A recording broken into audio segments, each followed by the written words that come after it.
3 ans, on a décidé de divorcer. De toute façon, on passait tout notre temps à s'engueuler pour n'importe quoi. Tiens, un jour, on était au Prado. Ah, la pizzeria rue Quincampoix, je connais. Le musée, le Prado à Madrid. Ah oui, oui, bien sûr, le musée. Oui, oui. En plus, j'ai un truc mémotechnique pour pas confondre. Le musée, c'est là où ils te servent pas de pizza reine. Donc, on était devant le jardin des délices de Jérôme Bosch. C'est beau, non? Magnifique, sublime. Enfin, en même temps, quand moi j'ai visité, le peintre, il avait pas bien fini les couleurs. Le peintre qu'il avait commencé au XVe siècle. Oui. Tout ça pour te dire que ça fait très longtemps que j'ai pas visité le Prado. Mais tu sais où est-ce que je parle le mieux de peinture? Tu vas me le dire?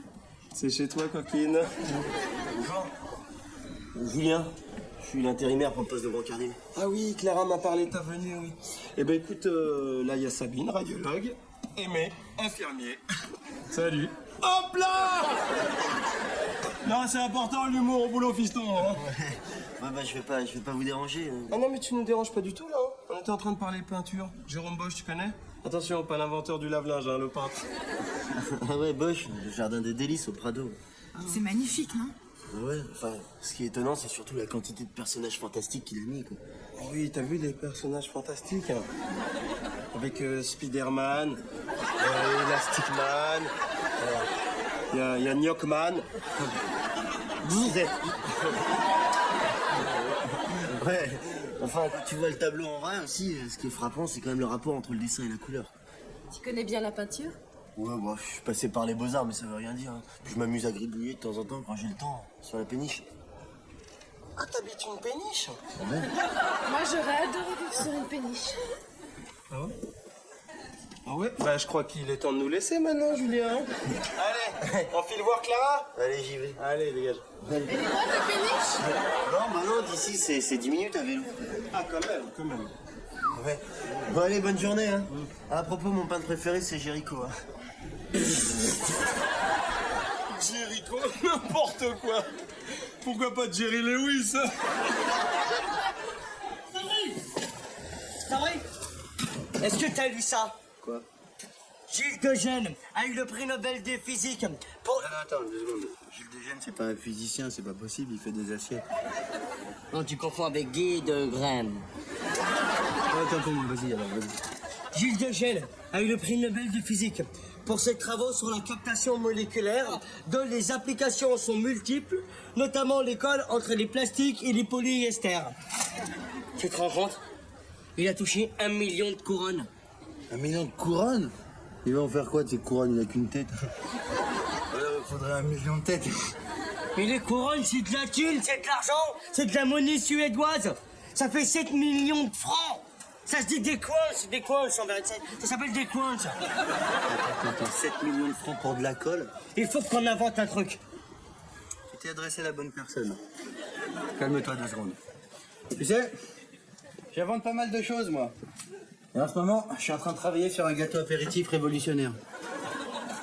7 millions de francs. Ça fait 7000 billets d'1 million. Soit 7 fois la route des millionnaires. C'est à base de pommes de terre, mon gâteau. Tu les coupes en fines lamelles, tu les grilles, je les sale, tu les bouffes froides. J'ai un prototype si tu veux le voir.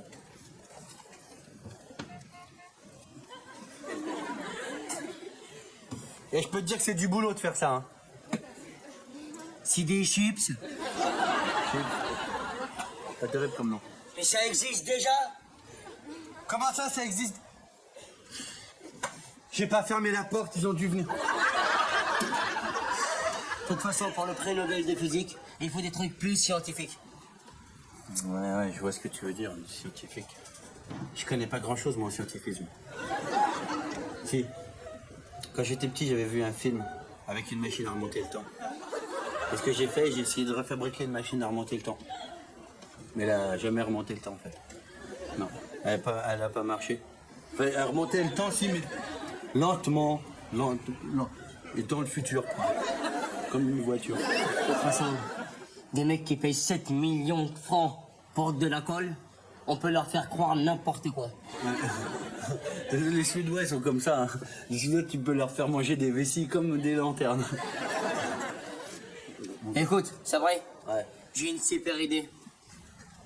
On va leur faire croire un projet bidon. Ils vont nous donner les 7 millions et on fera 50-50. 50 000 balles chacun? Oui.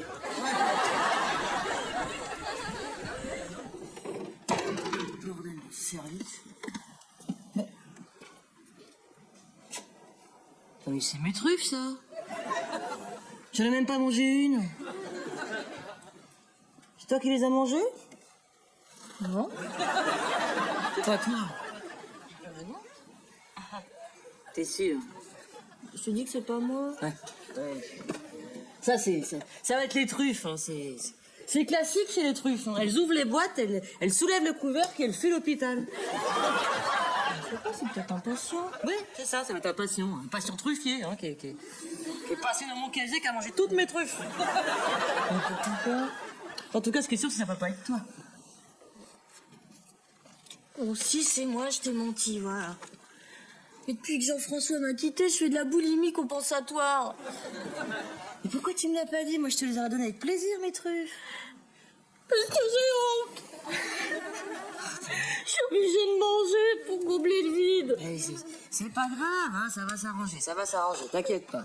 Non, mais je suis malheureuse, alors ça me donne faim. Eh ben, je sais pas, moi, mange des pommes, hein, c'est léger, et puis ça te rendra pas malade, d'accord? Bah, t'inquiète pas, je me fais vomir après. Hein? C'est super. Ah bah ouais, c'est super, hein. Contrairement à ce qu'on pense, c'est les femmes qui tirent le coup quand même. Oh, c'est marrant, c'est pas du tout les vaches qu'on a, nous, ici, hein. Bah ouais. En fait, si tu veux, c'est une société de type matriarcale. Enfin, sauf chez les Sikhs. Hein. Ah ouais, Sikh, t'as vu, ça fait kiss en Berlin. Kiss qui... Qu'est-ce qu'ils mangent là-bas? Elles sont belles, les indiennes, non? Attends, magnifique, tu veux dire. Puis leur sari, qu'est-ce que c'est beau. Elle est comment, Mère Teresa? Je sais pas, je l'ai vue 2 jours. En fait, elle était plutôt discrète. Il a pas eu le temps de la tirer. Qu'est-ce qu'ils mangent là-bas? Allez, vite, là, on est en train de perdre. Qu'est-ce qui se passe? Ok, pas de panique, on panique pas, ok. Massage cardiaque, ok? Avec moi. Check, baby, 1, 2, 3. Check, baby, 1, 2, 3. Allez. Alors, on a tout, allez. Merde.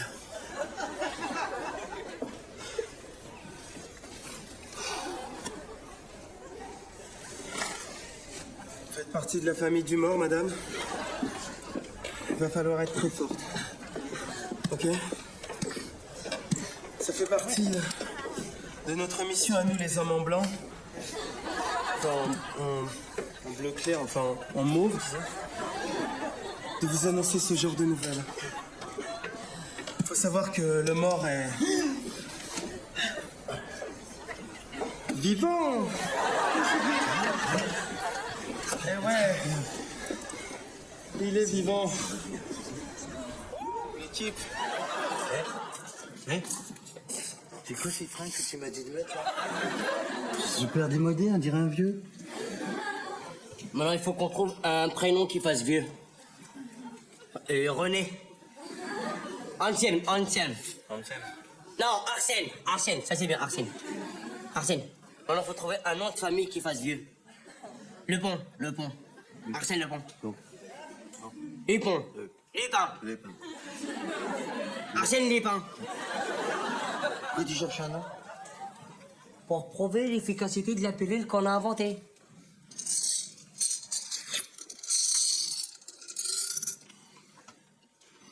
T'as inventé le M&M, ça.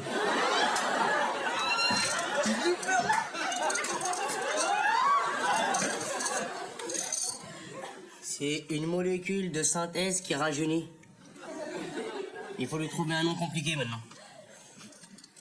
De Strikes. C'est un goût de slides en plus. Non. Le Coca Light. Le Coca Light. D'accord? D'accord. Et toi, t'es mon cobaye. Tu t'appelles Arsène Lupin. T'as 76 ans. Et t'es mon cobaye. D'accord? Comment tu t'appelles? Ça brille. Tu t'appelles Arsène Lupin? Ouais. T'as quel âge? Attends, il y a un truc. T'as 66 ans! Ouais. Comment tu t'appelles? Je m'appelle Arsène Lupin, j'ai 76 ans. Voilà, et t'as pris une pilule qui te fait rajeunir. Ouais. C'est pour ça que t'as l'apparence d'un jeune. Voilà. Comment tu t'appelles? Arsène Lupin. Comment vous vous appelez, monsieur? Arsène Lupin. C'est vrai?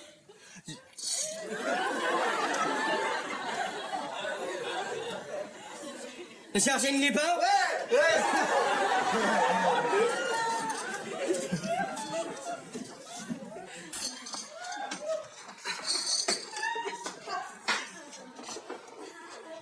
Bonjour. Je me présente. Je suis le professeur Jamelski. Je suis très honoré de m'adresser aux illustres membres de l'Académie de médecine qui se feront un plaisir de parler de mon invention aux éminents membres de l'Académie du jury du prix Nobel qui se déroule en Suède, qui est mon pays préféré. Mon tennisman préféré, c'est Björn Borg. Ma voiture préférée, c'est la Saab. Et mes barbares préférés, c'est les Vikings. Voici le fruit de mon invention. La pilule cocaïnase. C'est une molécule de synthèse révolutionnaire qui rajeunit. Et pour vous prouver l'efficacité de ma pilule, je vais vous présenter mon cobaye, Arsène Lupin, qui a 76 ans. Monsieur Arsène Lupin est né.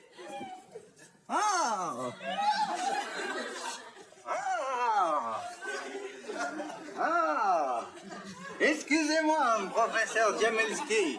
Je suis un peu dur de la feuille d'oreille.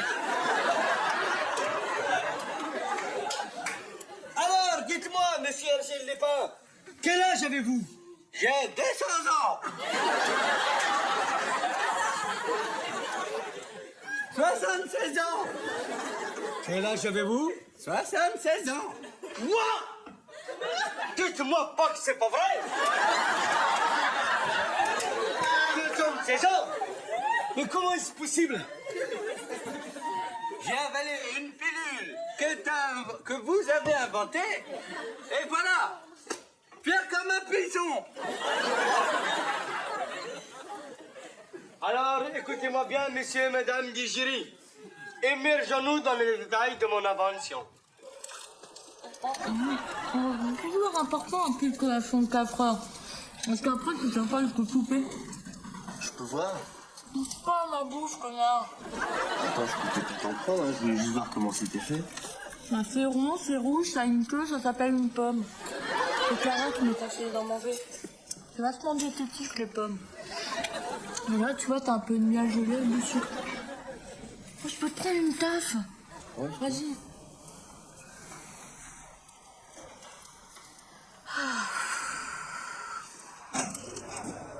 Tiens. Julien, the perfect man in the perfect city.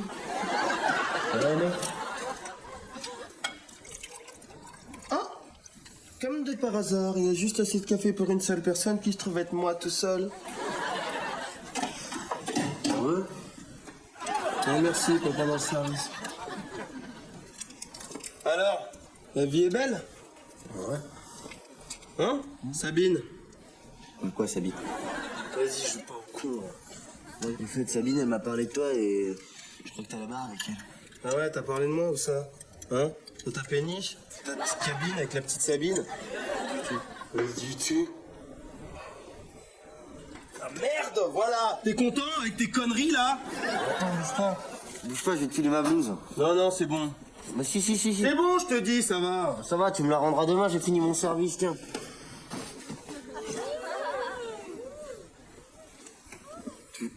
Tu fais de la musculation? Non, tous comme ça, ma famille. Ah.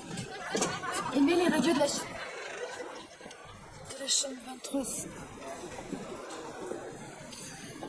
Ils sont prêtes.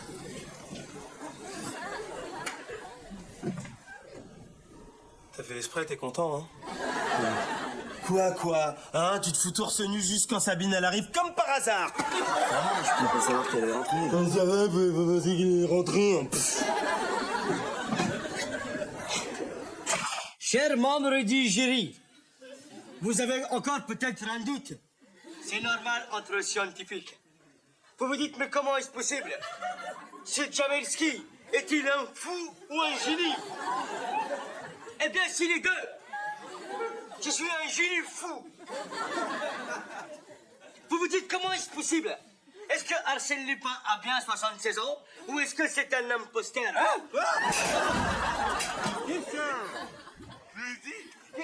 Qui c'est que je dis que je suis un imposteur? Bonsoir.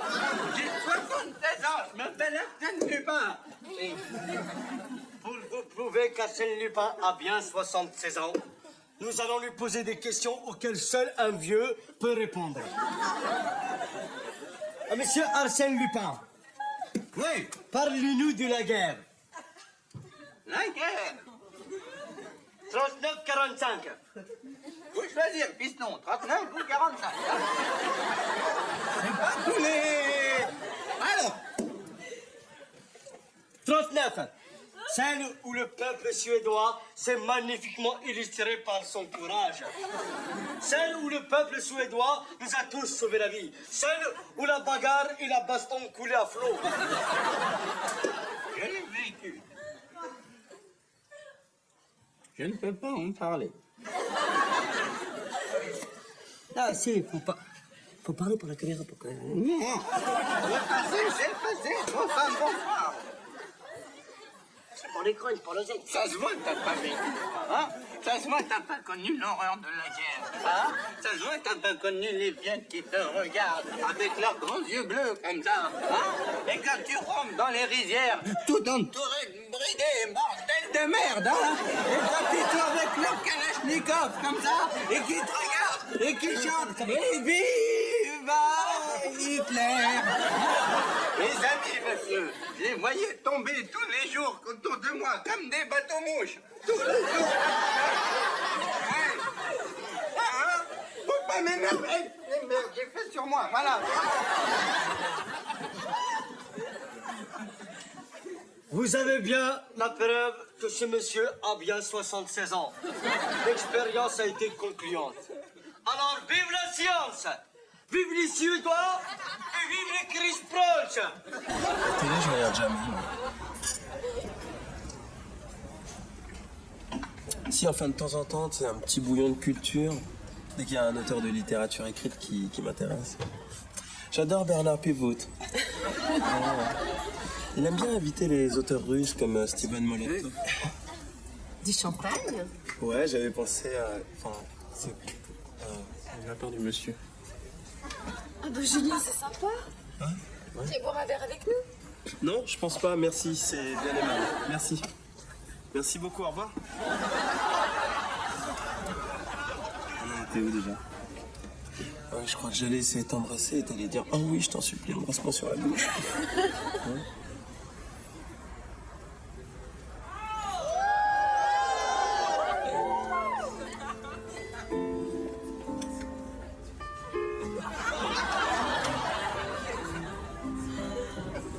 Qui jouait si bien du piano, dis donc. Oui, mais il va s'arrêter là, je crois. Hein. Merci, point break, breakdance, on s'en va. Merci. Qu'est-ce qu'il me prend, monsieur? Je fais tout bien là. Hein. Monsieur, je mange du riz avec Mère Teresa, je fais du piano, de la peinture, du vélo, j'ai une péniche. Hein, monsieur qui fait tout bien là, il peut se barrer là, monsieur. Hein? Monsieur, je fais peut-être du surf aussi. Hein? Moi, j'en ai fait un peu en Martinique. Ouais. Ah, très bien, bravo, monsieur le surfeur martiniquais. On peut se barrer maintenant, je fais tout bien. Je suis sûr, il sait même pas faire l'alphabet en rotant. Hein, tu sais le faire, ça?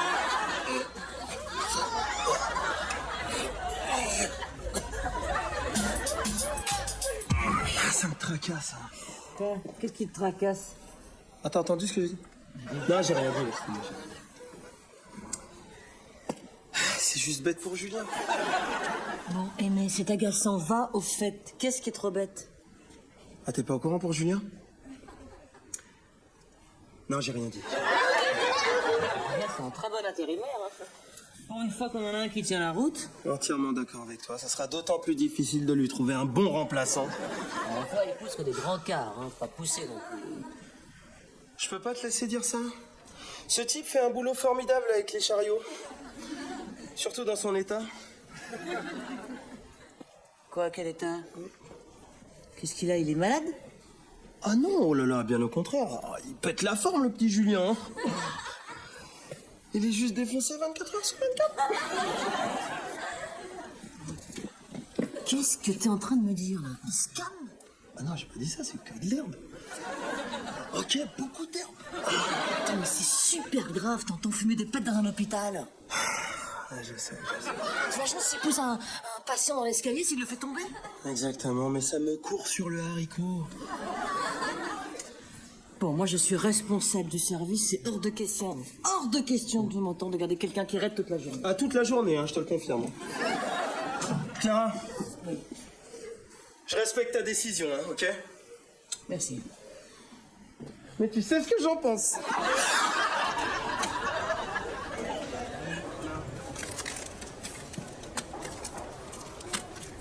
Ça y est, c'est bon. Allez, je l'ai. Ah, je pensais pas que ça allait être aussi rapide, hein. Qu'est-ce que c'est? Peut-être c'est de l'argent? Ah non. Un chèque? Peut-être c'est un chèque plié en deux, peut-être. Chers confrères, nous avons bien reçu votre exposé. Comme vous vous en doutez, nous ne ferons pas suivre votre dossier à l'Académie du prix Nobel. Dans notre profession, nous n'avons que trop le temps de rire. C'est pourquoi nous vous remercions pour votre plaisanterie, car nous ne pensons pas que vous êtes sérieux. Si c'était le cas, nous serions dans l'obligation de contacter les forces de l'ordre et de porter plainte pour escroquerie. C'est pourquoi on avait tout fait bien pourtant.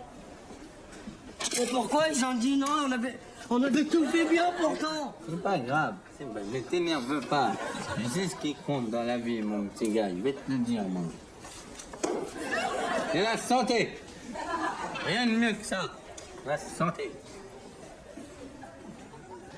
Qu'est-ce que tu lis là, piston? Convention, obsèque.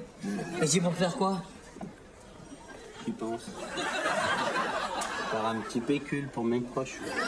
Mais qu'est-ce que c'est? Ça suffit maintenant, ça sert à rien de faire. Ça y est, c'est terminé, on faisait semblant, c'était pour de faux. Ils ont dit non, t'as bien vu qu'ils ont dit non, c'est foiré. Hein? On faisait exprès, c'était pas... Et t'as eu ça où? Marche, Paul, salopard. Bon, bon m'entendre chez Décathlon, pousse-toi. Quoi, Clara t'a viré? Oh non. Il en veut pas, quoi. Elle a fait que son boulot. Ah non, mais attends, je peux pas laisser passer ça. Hein. Attends, je vais aller super loin, là. Je vais aller voir le directeur, ça va dégager, là. Non, arrête. C'est ma faute aussi. Je fume devant tout le monde. Alors à force, ça finit par se savoir. Non, c'est dégueulasse, c'est dégueulasse. Why? Ça veut dire pourquoi en américain? Ah, faut voir le bon côté des choses aussi. Ça va me permettre de me remettre à la peinture. Par contre, le problème, c'est pour ma péniche, quoi. Je vais plus pouvoir payer le loyer. Écoute, je t'hébergerais bien, mais en fait, non. Je sais pas, t'as besoin d'argent, quelque chose? C'est vrai que ça me dépannerait. Bon, quoi. moi, je t'aurais proposé. Enfin, je veux pas faire plus, quoi. Bon, ben, j'espère qu'on se reverra, quoi. Tu parles qu'on se reverra, gamin. Le mec qui va nous empêcher de nous revoir, il est pas né encore. Allez, ciao, chaude. Non, c'est important, l'humour au chômage, tu vas voir.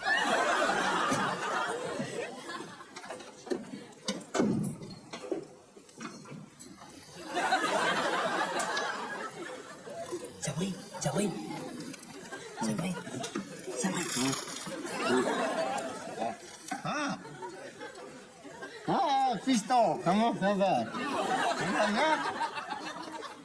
Ça va, ça va? Ça va bien. Et le travail, comment ça va? Hein?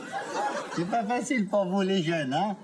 Avec le chômage? Non, ça va, il faut que tu partes avec moi, ça suffit maintenant. Qu'est-ce que tu veux? Et la drogue? Pas la drogue, j'espère, hein? Mais attention, piston, la drogue, c'est de la merde. Ok, d'accord, maintenant faut qu'on se casse. Et le travail, comment ça va? C'est pas facile pour vous les jeunes avec le chômage, hein? Ça va, ça suffit, faut qu'on se casse maintenant. Arrête tes bêtises, c'est fini. Oh. J'ai travaillé toute ma vie. J'ai quand même le droit à une retraite bien tranquille, modèle d'une sucette, hein? J'ai calculé. T'as totalisé 7 fois retraite. La sécurité sociale, elle te prend en charge 3h30. Faut qu'on y aille. Hein? Je reste ici, bordel de nouilles. Qu'est-ce que c'est que ça? Alors, nouvelle? 18 heures en plus. Allez, faut nous laisser, c'est l'heure de dîner. Allez, bah, tiens, regarde. Voilà 5 francs. Va les mettre sur ton livret. Allez, allez, faut nous laisser. Et demande-moi un velouté. Je veux du velouté. Des tomates. Bien. Moi, je trouve ça con qu'il se soit fait virer, Julien. Vraiment. Bah, pas moi. Ah bon? Pourquoi tu l'aimais pas? Ça te fait plaisir? Ah, ça te fait plaisir, hein? T'as vu, c'est marrant parce que maintenant que tu le dis, moi, Julien, je trouvais pas si... Non, ce que je veux dire, c'est que si s'était pas fait virer, il aurait pu payer le loyer de sa péniche et il m'aurait pas demandé de l'héberger. Ah ouais. Parce que tu l'héberges. Tiens, regarde, du coup, il s'est remis à la peinture. Sympa, ça. Il m'a dessiné. Ah oui. Alors, ça, c'est moi. Et ça, c'est... Ah ouais, mais c'est toi complètement nul, là. Non, comment... Ah, il est doué quand même, finalement, hein, parce que imaginez le corps de la femme qui vous héberge en plus dans le salon, dans un clic-clac. Il dort pas dans le clic-clac. Il dort par terre? Mais non, il dort pas par terre. Mais il dort où, alors? Non, mais faut pas que tu lui en veuilles. C'est moi qui l'ai dragué. Au début, il voulait pas. Il avait des scrupules vis-à-vis de toi. Tu sais que t'es un vrai ami pour lui. Ouais, je sais. C'est un super pote. Ça veut dire que si on a des enfants tous les deux, tu veux bien être le parrain? Ça me ferait tellement plaisir. Ah, c'est génial. Fais que je t'embrasse. Allez.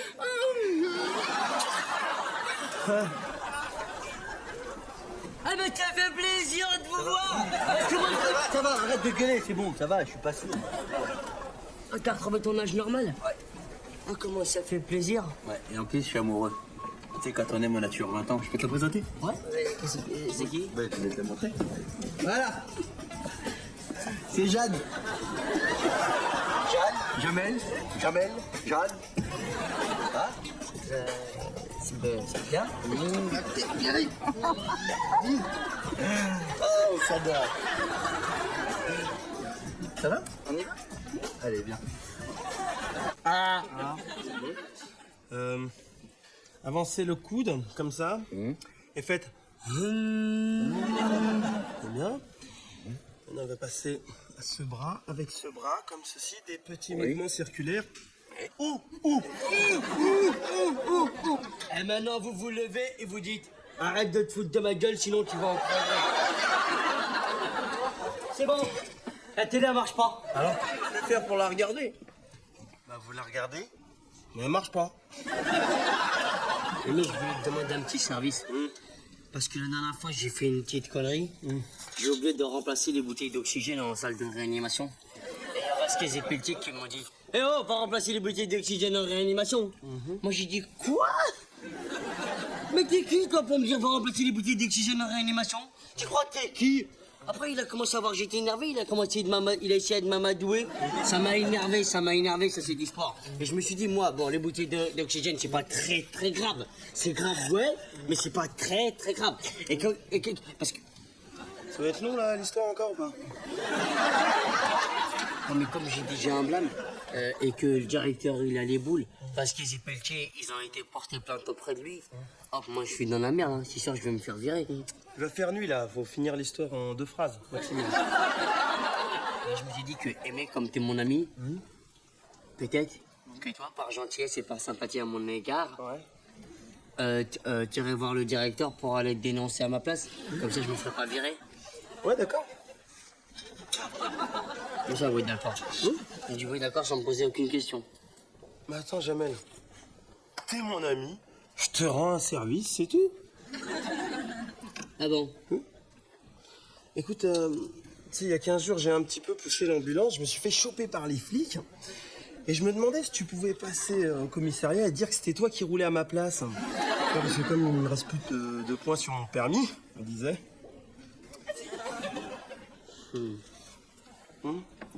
Toi, tu perds pas le nord-ouest.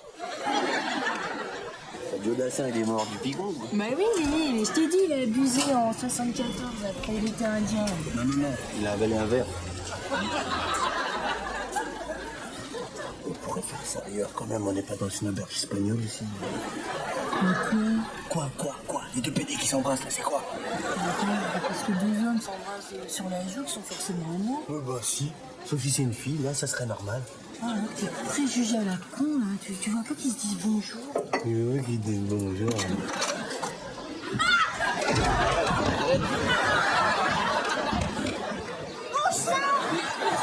Il est pas chargé, calme-toi. Il est pas chargé. Avec un flingue aussi, là. Mais c'est la chasse en ce moment, c'est la période. Calme-toi. Tu savais qu'il y avait des périodes pour chasser, toi? Bah ouais, ça s'appelle des saisons. Ouais, bah je trouve ça complètement con. Comment ils sont au courant, les animaux? Depuis quand tu t'intéresses à la chasse? Depuis que Strauss m'a invité à la chasse. Exactement. Dans son cabanon, 3 jours, tout seul, au fond des bois. Tu vois, depuis que j'ai quitté l'hôpital, franchement, avec Strauss, j'ai d'autres rapports. 3 jours tous les deux au fond des bois, et ben. Dis donc quoi? Je sais pas, avec tes préjugés sur les homos.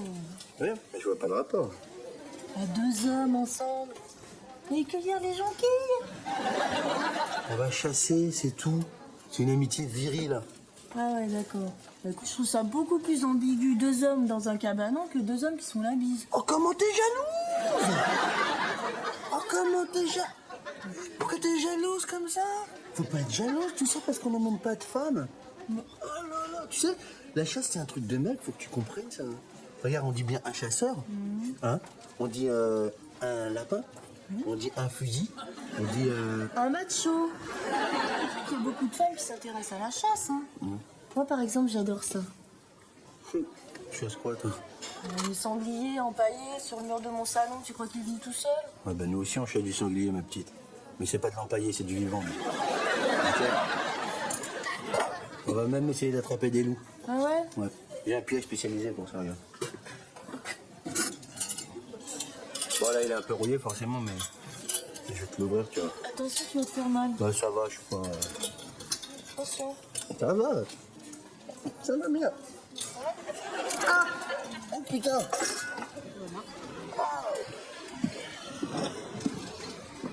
Alors, soldat, prêt pour le grand frisson carnassier?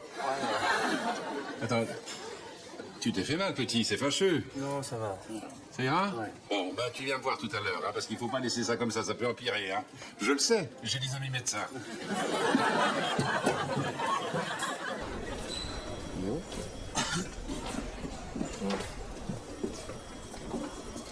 Quoi? Combien vous dites? 50 000 francs de pansement sur un trimestre? C'est pas croyable. C'était un gros pansement, monsieur le directeur. Bien sûr, oui, les compresses, les bandes, vous comptez tout. Vous me rappelez plus tard. Une clôture de compte, moi, c'est mon cauchemar. Si vous voulez, vous. Oui, je venais au sujet de la plainte du service cardio, vous savez, au sujet des bouteilles d'oxygène. Ah ouais, je suis au courant. C'est grave, hein? Grave, attendez, les gens du service, ils sont à cran en ce moment. Alors, moi, la dernière fois, je suis passé à 14h devant le service cardio, je leur dis, oh là là, vous êtes à cran ou quoi, dis donc? Bon, ok, j'ai oublié de remplacer 2 bouteilles d'oxygène. I forget the bottles. On verra ça plus tard. C'est noble de vous dénoncer. Vous êtes courageux, vous. Vous savez, c'est normal, hein, tout le monde aurait fait pareil. Hein. Mais il y a eu 2 morts, quand même. Oui, laissez-moi le compteur.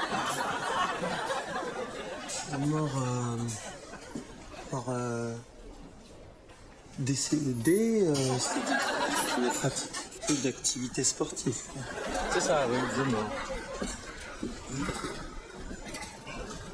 Jamel.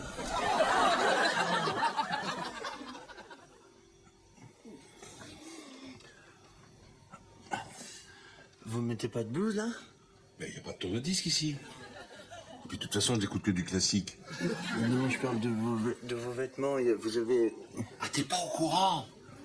J'ai décidé d'abolir la relation soignant-soigné. Puis ça va te mettre à l'aise. Enfin, quand même, c'est quand même un petit peu... Demain, on part à la chasse. Alors tu m'appelles Max, hein? Tous égaux. 2 hommes. Dans le plus simple appareil. Allez. Sur le ventre. Pourquoi sur le ventre? Bah, je vais te masser, mon vieux. Allez, hop. Ah, détends-toi. Voilà, c'est bien. Oh, ah, Oh non, mais oui, mon petit, mais oui. Truc de chasseur, ça. Agile, costaud, robuste. Ah.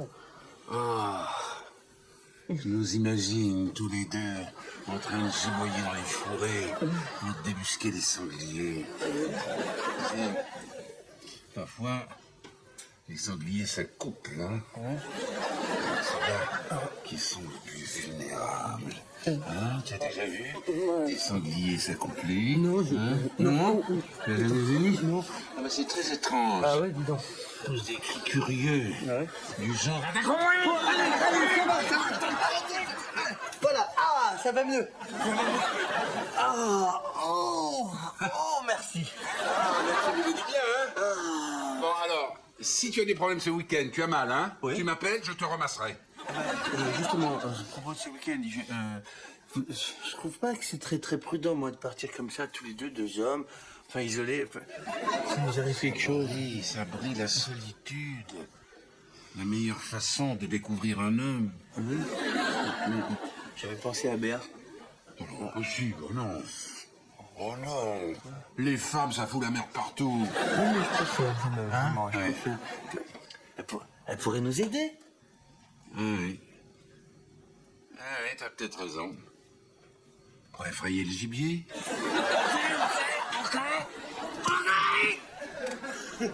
Tu crois que tu vas baiser Jamel Montana?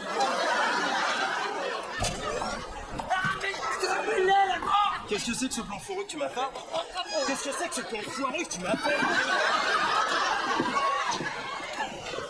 Qu'est-ce que c'est que ce plan foireux que tu m'as fait, là? Hein?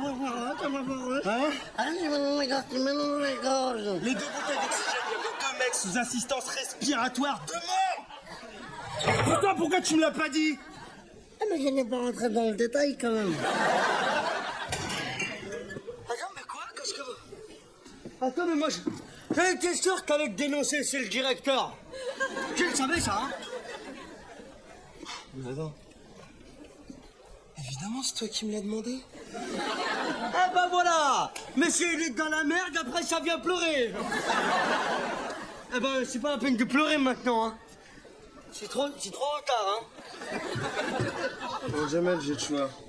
Soit j'attaque avec la tranche de la main directement au niveau de la carotide, tu décèdes avec des saignements et des petits vomissements. Soit je t'attrape par les cheveux, je t'éclate contre les cartes postales. Qu'est-ce que je fais? Qu'est-ce que je fais? Qu'est-ce que je fais? Arrête, ça va, Qu'est-ce que je fais? Je fais quoi? Je fais quoi? Ça vrai. Arrête. Eh, c'est pas grave, hein. Il y a 2 homicides dans l'hôpital, c'est pas grave. C'est pas très grave. C'est quoi qui est très grave? Quelque chose de très grave? Ouais. C'est quoi, par exemple? C'est quelque chose de très grave, mon petit monsieur. C'est quand, par exemple, tu es chez toi, tu veux pour prendre du café, et hop, il n'y a plus de café dans la cafeteuse. Ça, c'est très grave, ça. Non, c'est pas très grave, c'est vrai. Parce que s'il n'y a plus de café dans la cafetière, tu vas en acheter à l'épicerie. Tiens, d'ailleurs, il est quelle heure, là? Ah, il est 8 heures. Faut que j'aille à l'épicerie tout de suite pour voir comment c'est. Jamel, Parce que ce que tu vas faire, tu vas aller voir le directeur gentiment, tu vas lui dire c'est toi qui as oublié de remplacer les bouteilles d'oxygène. Ok? Ah non, je peux pas faire ça. Et pourquoi? Parce que je suis pas une balance. Vous êtes sûr que c'est une bonne idée de couper à travers bois comme ça? Attention là! C'est pas loin, hein. Voilà, là, Enfant, ça! là, devant toi, là, regarde. Putain, Ça bouge trop là! arrêtez, connard. Ça y est, je l'ai eu. Ça roule au mobilette à la fin?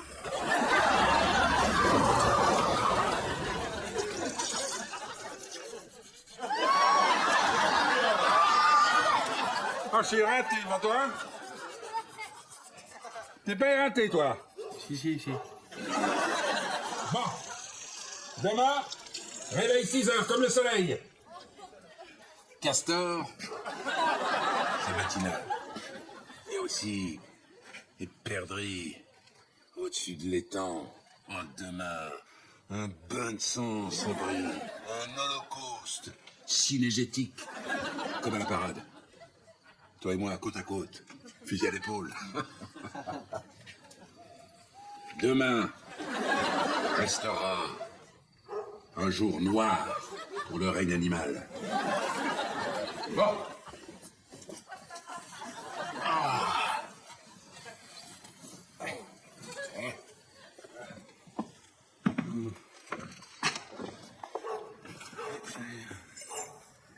Il n'y a pas de verrou. Pourquoi faire? Oh, monsieur ma petite Béa qui vient là, hein? Oh, mon gros quelqu'un. Pas trop lourd? Non, c'est dur, c'est les poupées larmes. Allez, Béa. Hop, couchez. Va au lit. Au lit. À dormir. Viens au lit.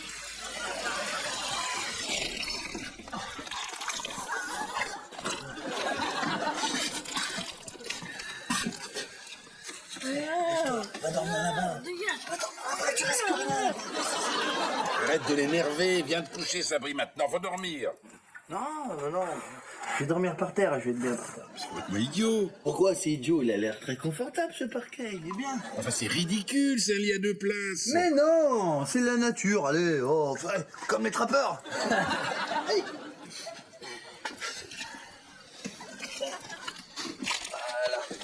Vous éteignez? Comme tu veux. Voilà. Ah, je vous avais dit que je serais bien. Ah, je suis super bien. Je vais dormir comme un bébé. Un vrai bébé chien, par contre. Alors, Jamel, qu'est-ce que tu voulais dire au directeur? C'est...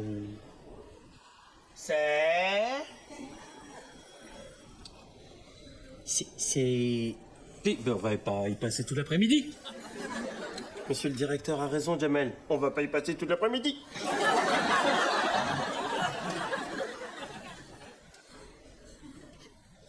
C'est Aimé le responsable, mais c'est pas de sa faute. Ouais, si, bien sûr, monsieur. À l'âge de 8 ans, il a été élevé par des loups. Et là, c'est l'engrenage.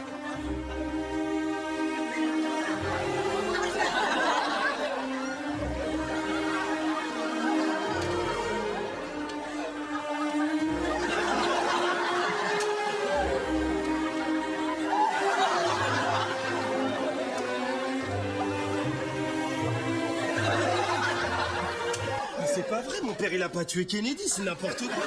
Merci, j'en ai assez entendu comme ça. Non, attendez, faut pas partir, c'est pas fini, c'est pas la vraie histoire. La vraie histoire, c'est que l'Optio, à l'âge de 4 ans,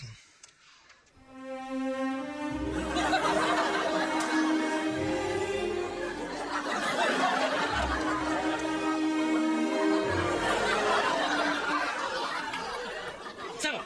Merci.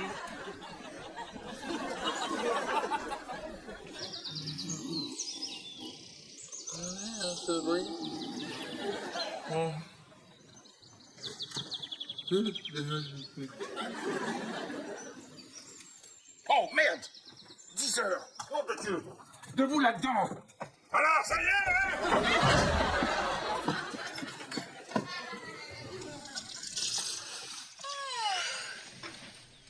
Alors, tu as bien dormi? Avec toi. Je vais dormir ici. C'est parce que c'est de dormir par terre avec des fringues mouillées, tout. Aucun problème. Aucun problème, Lucia. Qu'est-ce que tu fais ta mystérieuse, là? Fais-toi ta mystérieuse comme ça, Béa. Ça commence à m'énerver, ça. Hein. Puis je te préviens, ne te raconte pas de conneries à personne. Parce qu'il s'est rien passé du tout. Tu pourrais le payer de ta vie, ça. Enfin, ce qui reste de ta petite vie. Il risque de rester un quart d'heure si tu continues. Le plus chiant, ce serait que Aimé et Jamel la prennent. Enfin bon, il n'y a aucune raison. À moins que quelqu'un leur dise. À moins que personne dise rien du tout, quoi. Ils vont rien apprendre du tout. Il s'est rien passé, merde, c'est bon. Bah, je suis comme toi, je me fie aux apparences. C'est bien toi qui m'as dit que 2 hommes qui s'embrassent sur la joue sont homo. Alors 2 hommes qui dorment ensemble. Allez, les mômes, on traînasse pas, hein? Alors, ça va y. Qu'est-ce qui te tente? Ah, salut mon placard. T'acceptais tout. Mes chemises malodorantes. Mes revues un petit peu cochonnes. Mais surtout toi. Pipo Bimbo. Quoi? Tu veux que je te chante ta petite chanson pour finir? D'accord. La cucaracha, ¿por qué no se puede le decir? La cucaracha, ¿por qué se puede la estación?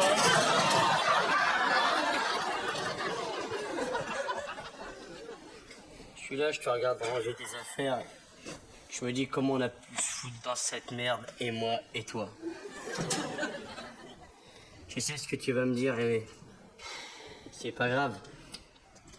Parce que on se verra quand même en dehors du travail. Mais je peux pas m'empêcher de me dire que c'est dégueulasse. La vie est une chienne. Au fait, pour ton excès de vitesse, c'est bon, hein, je vais aller au commissariat à ta place. Parce que moi, j'ai qu'une parole.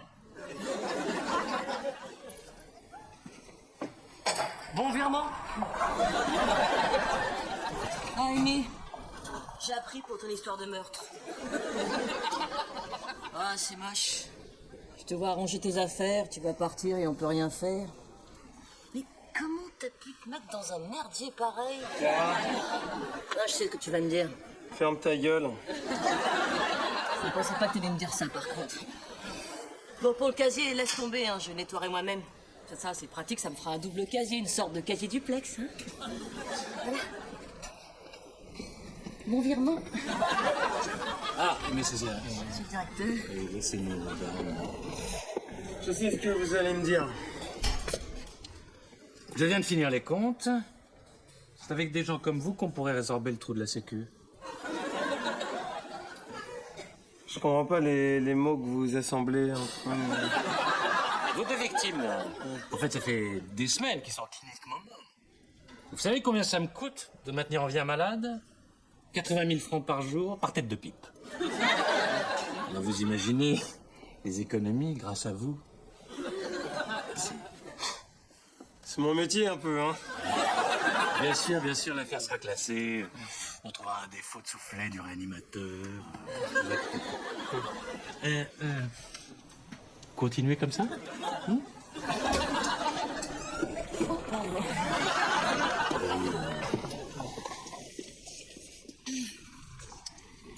Pour le casier, laisse tomber. Hein. Ah ben c'est comme tu veux, hein. Tu verrais alors? Ben non. Tu vas rester? Ben ouais. Je me suis un peu emballée tout à l'heure, hein. Ben ouais. Je suis qu'une conne. Ben ouais. Je dégage. Vite. Aïe! c'est pas grave, tu vas pas m'en vouloir. Pour un regrettable accident, quand même. T'as fait exprès, espèce d'ordure. Je t'ai pris pour un facochère, c'est tout. Ça plus de tes lunettes de facocheur. T'en as vu beaucoup des facochères là qui disent tire pas à Sabri, tire pas à Sabri. Et voilà, je te l'avais dit, une femelle, c'est un nid en merde. T'as fait exprès parce que t'as peur que je dise que t'es pédé. Qu'est-ce que t'as, Béa? Mais j'ai une bastos dans le gigot, voilà ce qu'il y Bon, a. alors maintenant, vous cessez ou c'est l'abattoir? Ok, là, mais c'est un constitution du vieux con là qui m'a promis jusqu'au cabanon. Allez, vite, on y va. Alors, comme ça brille, vous êtes de la jaquette. Donc vous rouliez dans un véhicule sanitaire. Non, pas du tout. C'était une ambulance. Enfin, c'est pas un véhicule sanitaire, quoi. C'était... Dans un véhicule sanitaire en dehors des heures de service. 92 km/h au lieu de 50 en agglomération. Vous reconnaissez les fêtes? Ouais, il y a des fêtes des pères. L'armistice, le 14 juillet ou le Pentecôte. L'humour. J'aime bien l'humour. Donc vous signez là en bas, s'il vous plaît, la déposition. Je vous remercie. Eh, sur la tête de ma mère, plus jamais je le referai. Vous passez le bonjour à toute votre famille? S'il vous plaît, s'il vous plaît. Rasseyez-vous, s'il vous plaît. On va passer maintenant à l'autre partie du dossier, on va dire le un peu moins drôle. Donc ensuite, vous avez été arrêté par le sergent Lebas. Lebas, une petite blague à faire sur Lebas? Le bâtard? D'accord. Le sergent Lebas à qui vous avez déclaré, je cite, « Putain de ta race, je pisse sur ta mère et sur ta sale butte de sœur. » Pute de sœur, j'ai dû dire. Putain. Putain de sœur. Ah mais c'est pas bien, faut pas dire ça, monsieur, hein, c'est mal poli, hein. Pute de sœur. Suite au contrôle alcotest, 4 grammes 8 tout de même, vous avez bousculé le sergent Lebas. Ah non, l'alcool c'est pas possible, parce que c'est haram chez nous, l'alcool. Alors là, non, c'est impossible, c'est péché. Et ensuite, vous avez fauché le brigadier Taillant qui se mettait en travers de la route. Je crois qu'on appelle ça un délit de fuite. Eh bien, avant de passer devant le juge, on va respecter la tradition. Un petit passage à tabac. Vous êtes arabe, je suis flic, vous comprenez? C'est normal, vous faites votre travail, monsieur. Très bien, ceci, tu en es bien tiré. Ouais, c'est moche. Tu vois, je comprends toujours pas comment on a pu se foutre dans cette merde. Et toi, et moi. Bah pourquoi tu t'assieds pas, toi? Je peux pas. Donc ça m'amuse de manger debout, j'ai des plombs plein.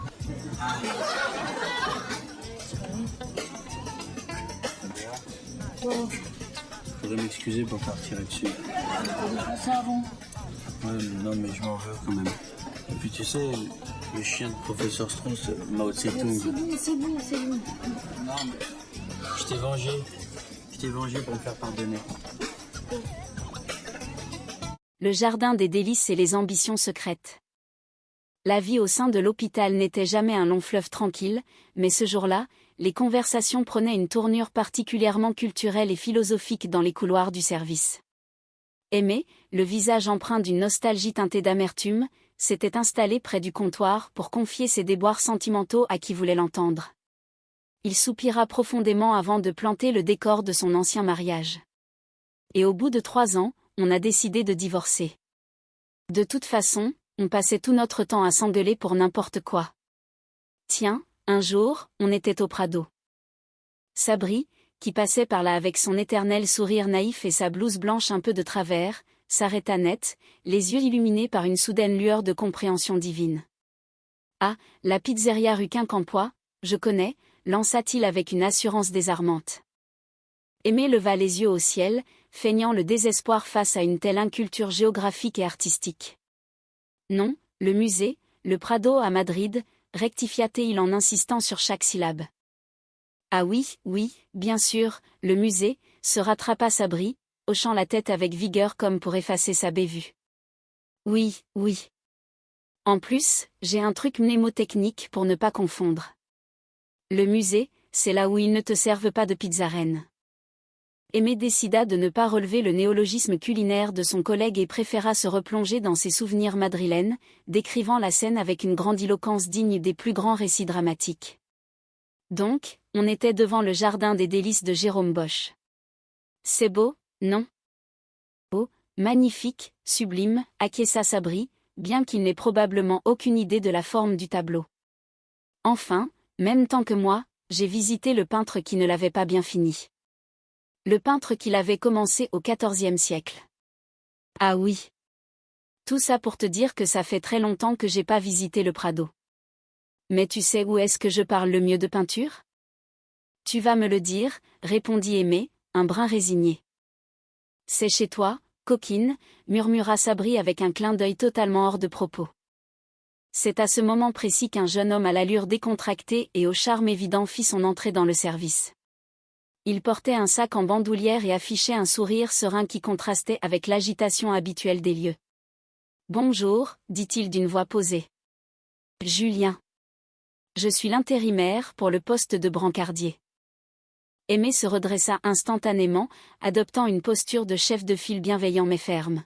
« Ah oui, Clara m'a parlé de ta venue, oui.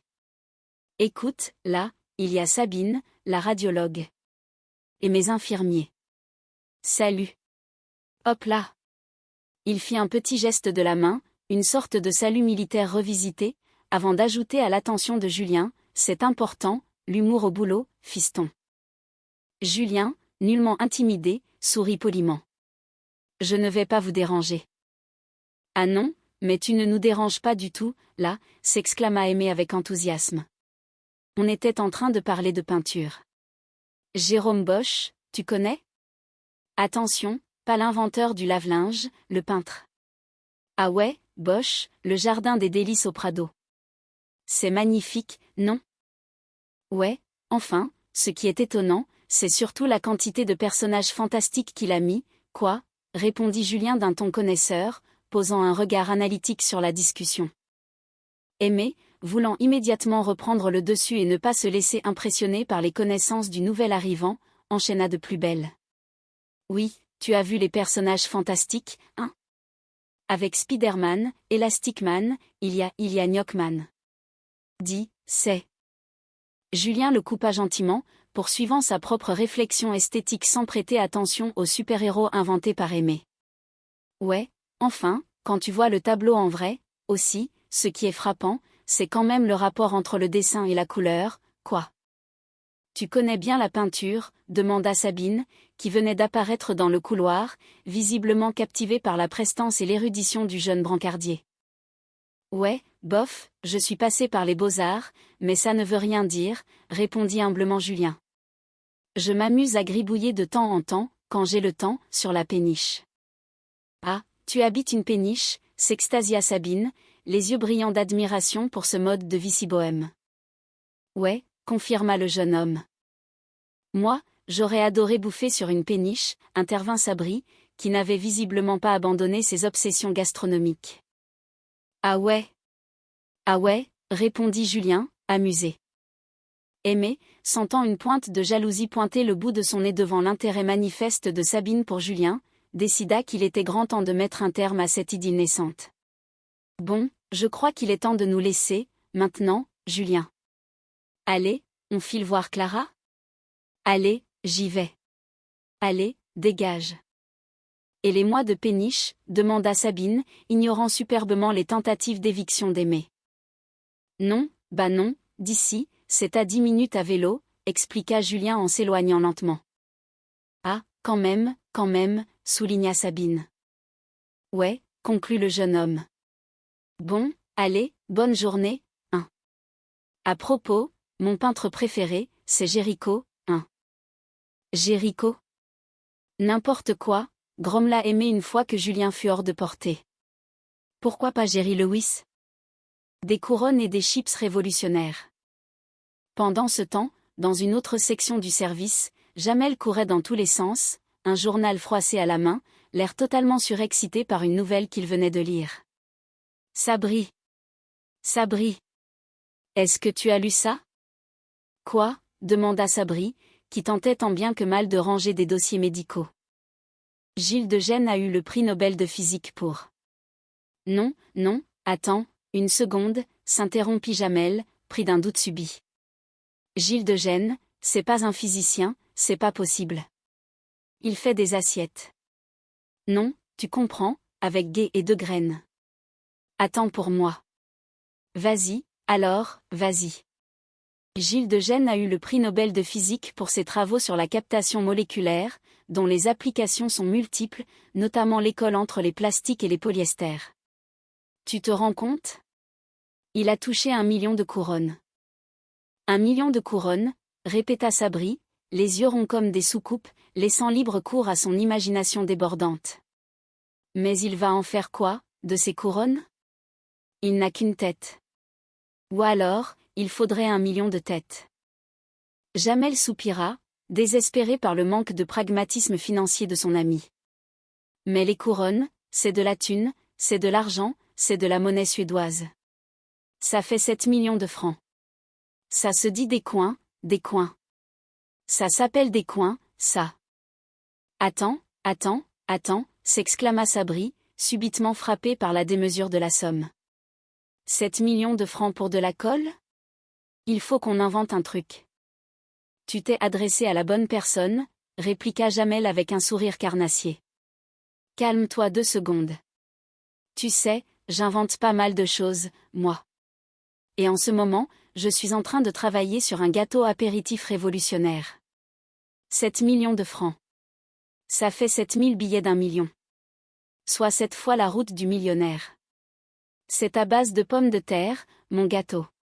Tu les coupes en fines lamelles, tu les grilles, je les sale, tu les bouffes froides. J'ai un prototype, si tu veux le voir.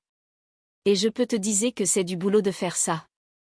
C'est des chips, coupa Sabri, l'air imperturbable. C'est pas terrible comme nom, fit remarquer Jamel, pensant que Sabri venait de proposer un titre pour son invention. Mais ça existe déjà, insista Sabri. Comment ça existe, s'indigna Jamel, incrédule. Je n'ai pas fermé la porte, ils ont dû venir. De toute façon, pour le prix Nobel de physique, il faut des trucs plus scientifiques. Ouais, je vois ce que tu veux dire, scientifique, concéda Sabri en se grattant le menton. Je connais pas grand-chose, moi, au scientifisme. Si. Quand j'étais petit, j'avais vu un film avec une machine à remonter le temps. Et ce que j'ai fait, j'ai essayé de refabriquer une machine à remonter le temps. Mais elle n'a jamais remonté le temps, en fait. Non, elle n'a pas marché, devina Jamel. Elle remontait le temps si lentement, expliqua Sabri avec le plus grand sérieux du monde. Le temps du futur, quoi? Comme une voiture. De toute façon, des mecs qui paient 7 millions de francs pour de la colle, on peut leur faire croire n'importe quoi. Les Suédois, ils sont comme ça. Les Suédois, tu peux leur faire manger des vessies comme des lanternes. Écoute, c'est vrai, approuva Jamel, une idée machiavélique germant instantanément dans son esprit fertile. Ouais. J'ai une super idée. On va leur faire croire un projet bidon. Ils vont nous donner les 7 millions et on fera 50-50. 50 000 balles chacun, demanda Sabri, dont les mathématiques n'avaient jamais été le fort. Oui, répondit Jamel sans prendre la peine de le corriger, trop excité par la perspective de la fortune. Le mystère des truffes et le réconfort de la pomme. Dans la salle de repos, une toute autre tragédie se jouait. Jamel venait de découvrir son casier grand ouvert et sa boîte de chocolat fin totalement vidée. Bordel, dans ce service, s'emporta-t-il en se tournant vers Clara qui était assise à la table, l'air étrangement coupable. Non mais c'est mes truffes, ça. J'en ai même pas mangé une. C'est toi qui les as mangées? Non, répondit Clara d'une voix un peu trop aiguë. C'est pas toi, insista Jamel, plissant les yeux. Non, répéta-t-elle en évitant son regard. Ah ben non, dit Jamel, faisant semblant de la croire. Tu es sûr? Je te dis que c'est pas moi, s'entêta Clara. Ouais, réfléchit Jamel à haute voix. Ça va être les truffes. C'est classique chez les truffes. Elles ouvrent les boîtes, elles soulèvent le couvercle et elles fuient l'hôpital. Je sais pas, c'est peut-être un patient. Oui, c'est ça va être un patient, abonda Clara, saisissant la perche tendue. Un patient truffier. Il est passé dans mon casier qui a mangé toutes mes truffes. En tout cas, ce qui est sûr, c'est que ça ne peut pas être toi, conclut Jamel. Clara, submergée par le remords et l'émotion, fondit soudainement en larmes. Si, c'est moi, je t'ai menti. Depuis que Jean-François m'a quitté, je fais de la boulimie compensatoire. Mais pourquoi tu ne me l'as pas dit, s'exclama Jamel, son irritation s'évaporant instantanément pour laisser place à une profonde empathie. Moi, je te les aurais donnés avec plaisir, mes truffes. Parce que j'ai honte, octa Clara en s'essuyant les yeux. Pardon. Je suis obligée de manger pour combler le vide. C'est pas grave, la rassura Jamel en lui tapotant gentiment l'épaule. Ça va s'arranger, ça va s'arranger. Ne t'inquiète pas, ne t'inquiète pas. Mais je suis malheureuse, alors ça me donne faim, pleura-t-elle de plus belle. Je sais pas, moi, réfléchit Jamel, cherchant une solution diététique et réconfortante. Mange des pommes. C'est léger et puis ça ne te rendra pas malade. D'accord ? D'accord, répondit Clara, un peu calmée. Ne t'inquiète pas, je me fais vomir après. Hein, fit Jamel, un peu déstabilisé par cette confidence avant de tenter de positiver. C'est super. Aïe. Ah bah ouais, c'est super. Contrairement à ce qu'on pense, c'est les femmes qui tiennent le coup, quand même. Disquisition culturelle et urgence médicale. Pendant ce temps, Aimé continuait de faire l'article auprès de Sabine, essayant désespérément de rivaliser avec Laura de Julien le Brancardier. Il feuilletait un magazine de voyage. C'est marrant, c'est pas du tout les vaches qu'on a, nous, ici, remarqua Aimé. Bah ouais, répondit Sabine. En fait, si tu veux, c'est une société de type matriarcal. Enfin, sauf chez les Sikhs. Ah ouais, Sikh, tu as vu, ça fait qui Samberlan, rebondit Aimé avec un humour douteux. Qui se coule. Qu'est-ce qu'ils mangent, là-bas? Elles sont belles, les indiennes, non? Magnifique, tu veux dire, s'enthousiasma Sabine. Et puis leur sari, qu'est-ce que c'est beau. Elle est comment, Mère Teresa?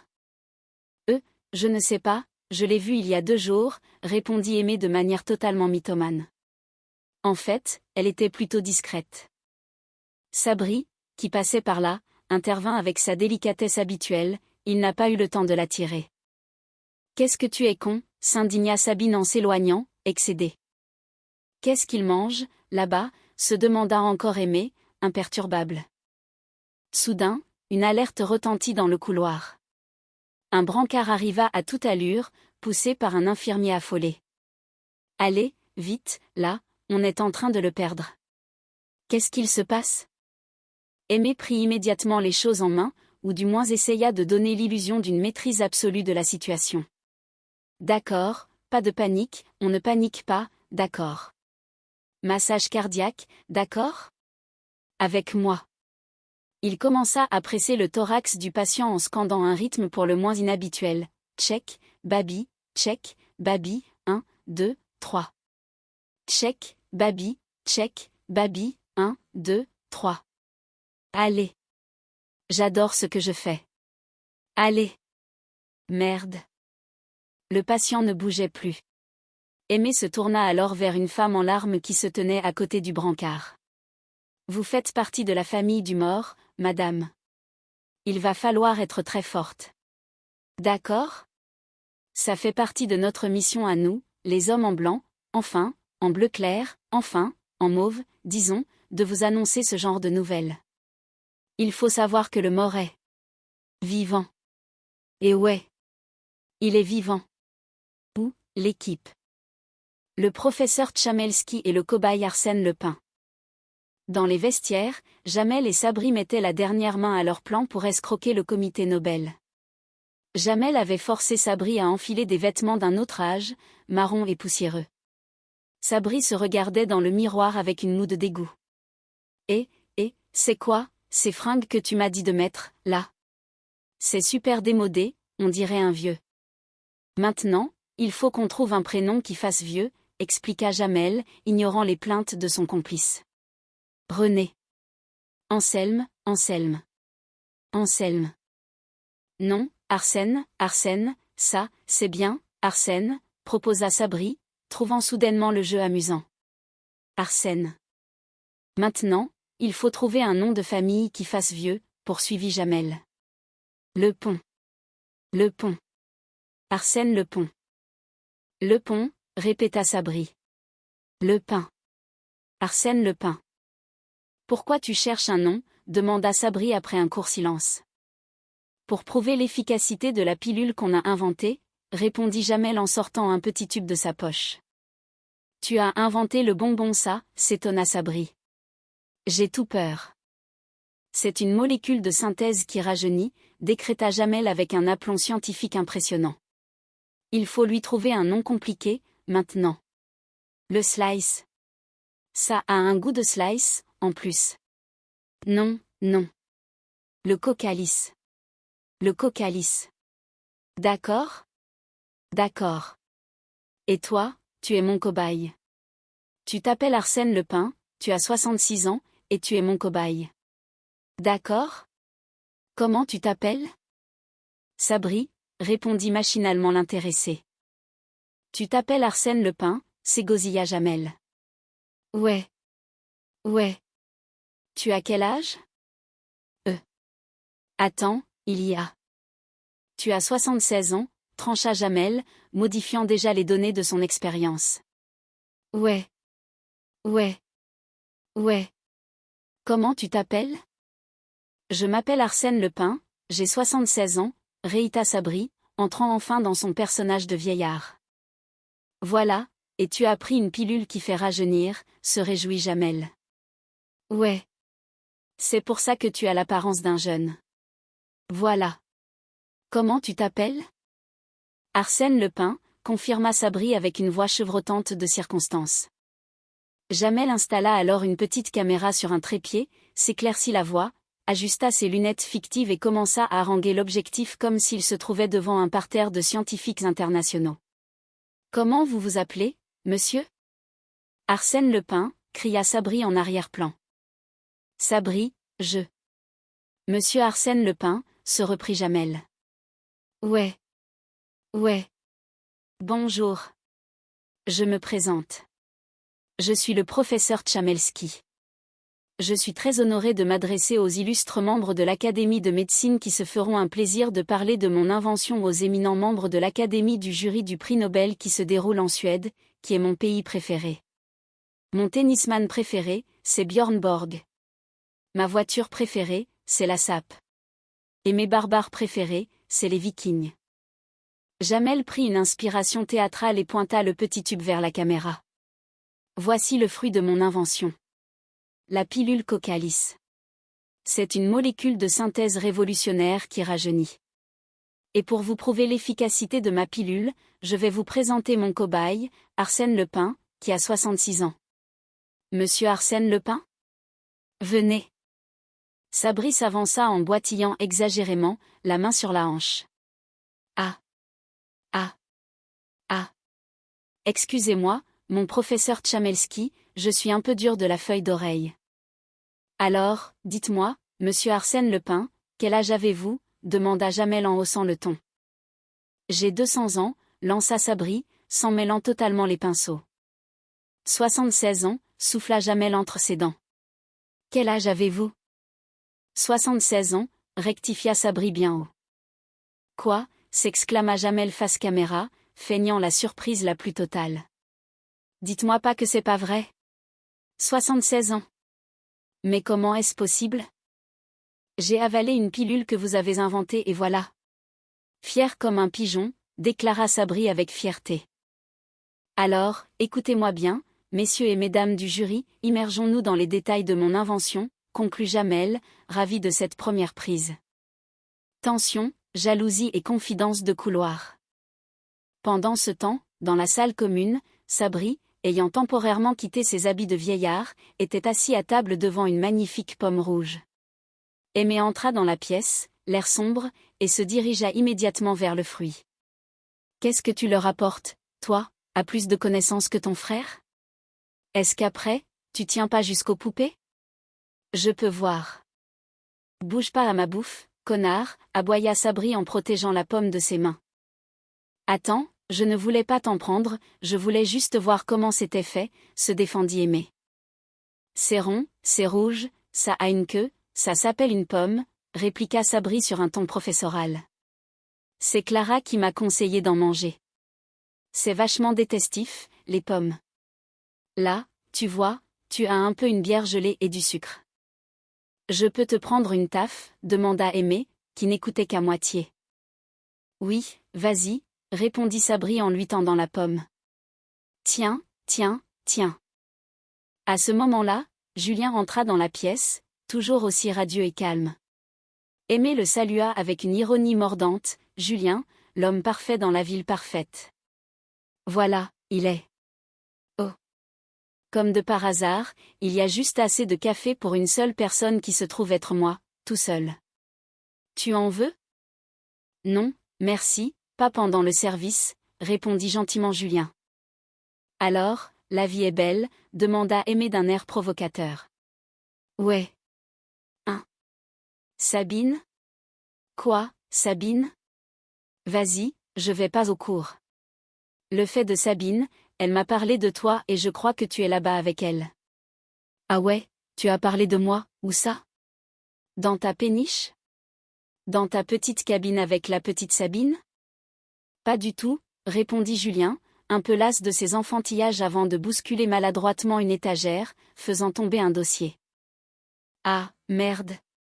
Voilà, tu es content avec tes conneries, là, s'énerva Aimé. Attends, bouge-toi. Bouge pas, je vais te filer ma blouse. Non, non, c'est bon, refusa Julien. Mais si, insista Aimé, lui retirant presque sa blouse de force pour nettoyer la table. C'est bon, je te dis, ça va. Ça va, tu me la rendras demain, j'ai fini mon service, tiens. Tu fais de la musculation, demanda Aimé, soudainement impressionné par la carrure du jeune homme alors qu'il se retrouvait en t-shirt. Non, on est tous comme ça, dans la famille, répondit simplement Julien. 1. Aimait les radios de la chambre. De la chambre 23. S'étant prête, ordonna Aimé pour masquer son malaise. Sabri, qui avait observé toute la scène en croquant dans sa pomme, intervint dès que Julien fut parti. Tu as fait l'esprit, tu es content, hein? Quoi? Tu te fous tout recenu jusqu'en Sabine, elle arrive comme par hasard. Non, je voulais pas savoir qu'elle est rentrée. Vas-y, qu'elle est rentrée. Les horreurs de la guerre d'Arsène Lupin. Jamel avait relancé l'enregistrement de sa vidéo pour le comité Nobel. Il se tenait à côté de Sabri, de nouveau costumé en Arsène Lupin. Chers membres du jury, vous avez encore peut-être un doute. C'est normal entre scientifiques. Vous vous dites, mais comment est-ce possible? Si Tchamelski est-il un fou ou un génie? Eh bien, c'est les deux. Je suis un génie fou. Vous vous dites, comment est-ce possible? Est-ce que Arsène Lupin a bien 66 ans ou est-ce que c'est un imposteur, hein? Quoi? S'offusqua Sabri en prenant une voix de vieillard outré. Qu'est-ce que... Je lui ai dit. Qui sait que dire que je suis un imposteur, bonhomme, bonsoir. J'ai 76 ans, je m'appelle Arsène Lupin. Pour vous prouver qu'Arsène Lupin a bien 66 ans, nous allons lui poser des questions auxquelles seul un vieux peut répondre, enchaîna Jamel, s'en mêlant à son tour dans les âges de son cobaye. Monsieur Arsène Lupin, oui, parlez-nous de la guerre. La guerre, répondit Sabri, le regard soudainement perdu dans le lointain. 39-45? Vous choisir, Pisno, 39 ou 45, hein? C'est pas coulé. Alors, 39, celle où le peuple suédois s'est magnifiquement illustré par son courage. Celle où le peuple suédois nous a tous sauvé la vie. Celle où la bagarre et la baston de guerre s'est tout coulé à flot. Je l'ai vaincu. Je ne peux pas en parler. Non, si, il faut pas. Il faut parler pour la caméra, l'incita Jamel à voix basse. Non. Le passé, c'est le passé. On s'en fout, s'emporta le faux vieillard. C'est pour l'écran, c'est pour l'oseille. Ça se voit, tu as pas vécu. Ça se voit, tu as pas connu l'horreur de la guerre. Ça se voit, tu as pas connu les Vietnamiens qui te regardent avec leurs grands yeux bleus comme ça. Et quand tu tombes dans les rizières tout entourées de brides et de bordels de merde. Et quand ils sont avec leur kalachnikov comme ça et qu'ils te regardent et qu'ils chantent et vivent Hitler. Mes amis, monsieur, vous les voyez tomber tous les jours autour de moi comme des bateaux-mouches. Tous les jours. Oui. J'ai fait sur moi. Jamel, un peu déstabilisé par ce récit historique totalement décousu et anachronique, tenta de sauver les meubles face à la caméra. Voilà, bravo. Vous avez bien la preuve que ce monsieur a bien 76 ans. L'expérience a été concluante. Alors, vive la science, vive les citoyens et vive les crises proches. Discussion littéraire et coups de poignard dans le dos. Plus tard dans l'après-midi, Aimé essayait une nouvelle fois d'impressionner Sabine dans la salle de repos en se donnant des airs d'intellectuel raffiné. La télé, je regarde jamais, moi, affirma-t-il, un doigt levé. Si, enfin, de temps en temps, un petit bouillon de culture. Dès qu'il y a un auteur de littérature écrite qui m'intéresse. J'adore Bernard Pivot. Il aime bien inviter les auteurs russes comme Steven Molotov. Julien entra dans la pièce, une bouteille à la main. Du champagne, demanda-t-il avec un sourire. Ouais, j'avais pensé à. Enfin, c'est. Commença Sabine, ravie de l'initiative. La part du monsieur, coupa Aimé d'un ton sec, pensant que le champagne lui était destiné. Ah ben, Julien, c'est sympa, intervint Sabine. Hein? Viens boire un verre avec nous. Non, je pense pas. Merci, c'est bien dommage. Merci. Merci beaucoup, au revoir, répondit gentiment Julien en sentant l'atmosphère se tendre. Il déposa la bouteille et sortit. Ah ben, tu es où, déjà, lança Aimé à Sabine dès que le brancardier eut le dos tourné. Je croyais que j'allais essayer de t'embrasser et que tu allais dire, ah oui, je t'en supplie, embrasse-moi sur la bouche. C'est pas qu'il jouait si bien du piano, dis donc. Oui. Mais il va s'arrêter là, je crois. Merci, point break. Break danse. On s'en va. Qu'est-ce qu'il prend, monsieur? Je fais tout bien, là. Je mange du riz avec Mère Teresa. Je fais du piano, de la peinture, du vélo. J'ai une péniche. Hein, monsieur, qui fait tout bien, là. Il peut se barrer, là, monsieur. Hein. Monsieur, je fais peut-être du surf aussi. Ouais, j'en ai fait un peu en Martinique. Très bien. Bravo, monsieur, le surfeur martiniquais. On peut se barrer maintenant. Je fais tout bien. Je suis sûre, il sait même pas faire l'alphabet en rotant. Tu veux faire ça? Aimé, dévoré par la jalousie, décida d'employer les grands moyens pour se débarrasser définitivement de son rival. Il alla trouver Clara dans son bureau, feignant d'être profondément troublé. Ça me tracasse, commença-t-il en arpentant la pièce. Quoi, qu'est-ce qui te tracasse? Demanda Clara, levant les yeux de ses dossiers. Tu as entendu ce que j'ai dit, est-ce qu'il va aimer? Non, j'ai rien dit, monsieur. C'est juste bête pour Julien. Mais cet agaçant va, au fait. Qu'est-ce qui est trop bête? S'inquiéta Clara. Tu n'es pas au courant pour Julien? Non, j'ai rien dit. C'est un très bon intérimaire. Pour une fois qu'on en a un qui tient la route. Entièrement d'accord avec toi, abonda Clara. Ça sera d'autant plus difficile de lui trouver un bon remplaçant. À la fois, il ne pousse que des grands carces. Il ne faut pas pousser non plus. Je ne peux pas te laisser dire ça, enchaîna Aimé, appliquant son piège avec cynisme. Ce type fait un boulot formidable avec les chariots. Surtout dans son état. Quoi, quel état? Sursauta Clara. Qu'est-ce qu'il a? Il est malade? Non, bien au contraire. Il pète la forme, le petit Julien, lâcha Aimé avec un sourire en coin. Il est juste défoncé 24 heures sur 24. Qu'est-ce que tu es en train de me dire? S'indigna Clara, outrée. Il se calme? Non, j'ai pas dit ça, nuança hypocritement Aimé. C'est que de l'herbe. D'accord, beaucoup d'herbe. Mais c'est super grave, s'écria Clara, se levant d'un bond. T'entends fumer des pétards dans un hôpital. Je sais, souffla Aimé, jubilant intérieurement. Tu imagines s'il pousse un patient dans l'escalier, s'il le fait tomber? Exactement, mais ça me court sur le haricot, s'emporta la directrice du service. Bon, moi je suis responsable du service. C'est hors de question de garder quelqu'un qui reste toute la journée. À toute la journée, je te le confirme, appuya Aimé. Clara prit sa décision sur le champ. Clara. Je respecte ta décision, d'accord? Merci. C'est ce que j'en pense. Ça y est, c'est bon. Le rejet du comité Nobel et le piège refermé. Dans le couloir, Jamel et Sabri venaient de recevoir une lettre officielle en provenance de Suède. Jamel la tenait entre ses mains tremblantes. Et Julien, je pensais pas que ça allait être aussi rapide, lança Jamel en voyant passer le brancardier qui préparait ses affaires.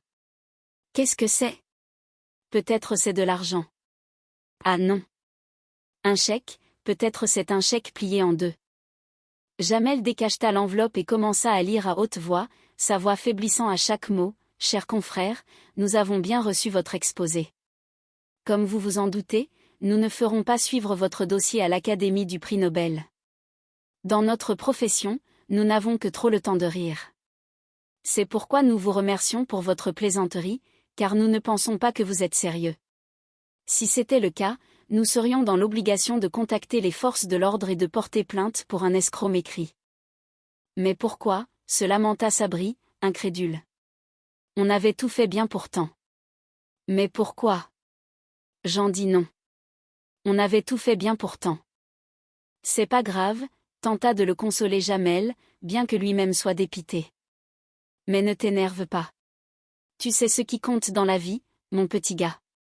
Je vais te le dire, moi. C'est la santé. Rien de mieux que ça. La santé. Sabri, complètement absorbé par son rôle de vieillard, refusa de sortir de son personnage et commença à feuilleter une brochure qu'il avait trouvée sur un comptoir. « Qu'est-ce que tu lis, là, le piston ?» demanda Jamel, agacé. « Convention obsèque » répondit Sabri d'une voix chevrotante. « Je dis pour faire quoi? Qu'il pense? Je prépare un petit pécule pour mes proches. »« Mais qu'est-ce que? » ?»« Ça suffit maintenant, s'emporta Jamel en lui arrachant la brochure des mains. « Ça sert à rien de faire. Ça y est, c'est terminé. » On faisait semblant. C'était pour de faux. Ils ont dit non. Tu as bien vu qu'ils ont dit non, c'est foiré? Hein? On faisait exprès. C'était pas. Et tu as eu ça et où? Marge, parle. Salopard. Marge. Bon, m'entendre. J'ai des cathlons, putain. Pendant ce temps, Aimé rejoignit Julien qui fermait définitivement son casier, l'air abattu. Quoi, Clara t'a viré, feignit de s'étonner Aimé. Non, non, non. Ouais, mais on veut pas, quoi. Elle a fait que son boulot. Ah non, mais attends. Je peux pas laisser passer ça. Attends, je vais aller super loin, là. Je vais aller voir le directeur. Ça va dégager, là. Non, arrête, le coupa Julien, résigné. C'est ma faute, aussi. Je fume devant tout le monde. Alors, à force, ça finit par se savoir. Non, c'est dégueulasse. C'est dégueulasse, insista Aimé, jouant la comédie du désespoir à la perfection. Why? Ça veut dire pourquoi, en américain. Quoi? Faut voir le bon côté des choses, aussi. Ça va me permettre de m'en mettre à la peinture. Par contre, le problème, c'est pour ma péniche, quoi. Je vais plus pouvoir payer le loyer. Ah ouais, fit Aimé, soudainement inquiet d'une possible répercussion. Écoute, je t'hébergerai bien, mais... En fait, non. Je sais pas. Tu as besoin d'argent, quelque chose? Bah, c'est vrai que ça me dépannerait, quoi, admit Julien. Bon, moi, je t'aurais proposé. Enfin, je vais pas faire plus, quoi, se rétracta immédiatement Aimé. Bon, bah, j'espère qu'on se reverra, quoi. Tu parles qu'on se reverra, gamin, je te dis, lança Aimé en lui serrant la main. Le mec qui va nous empêcher de nous revoir, il est pas né encore. Allez, ciao, chaude. Non, c'est important, l'humour au chômage. Tu vas voir. La retraite d'Arsène et la révélation de Sabine. Jamel essayait désespérément de ramener Sabri à la raison dans le hall de l'hôpital, mais ce dernier, toujours vêtu de ses habits de vieillard, refusait de l'écouter. Sabri, Sabri. Sabri. Sabri. Ah. Ah, fiston, comment ça va? Ça va bien? Sabri, Sabri. Ça va? Ça va bien, répondit Sabri d'un ton digne. Et le travail, comment ça va? Hein? C'est pas facile pour vous, les jeunes, hein? Avec le chômage? Non, Sabri, il faut que tu partes avec toi, s'impatienta Jamel. Ça suffit, maintenant. Qu'est-ce que tu veux, toi? Et, là, dis-moi, tu touches pas à la drogue, l'interrogea Sabri en le pointant du doigt. Tu touches pas à la drogue, j'espère, hein? Mais attention, fiston, la drogue, c'est de la merde. Tu es d'accord. Maintenant, il faut qu'on se casse, répéta Jamel, le tirant par la manche. Et le travail, comment ça va? Recommença Sabri, sourd aux supplications. C'est pas facile pour vous, les jeunes, avec le chômage, hein? Sabri, ça suffit, il faut qu'on se casse, maintenant, s'égosilla Jamel. Arrête tes bêtises, c'est fini. Oh. J'ai travaillé toute ma vie, s'indigna le faux vieillard en élevant la voix. J'ai quand même le droit à une retraite bien tranquille, bande de délicécettes. J'ai calculé, intervint Jamel pour essayer de clore le débat en entrant dans son jeu.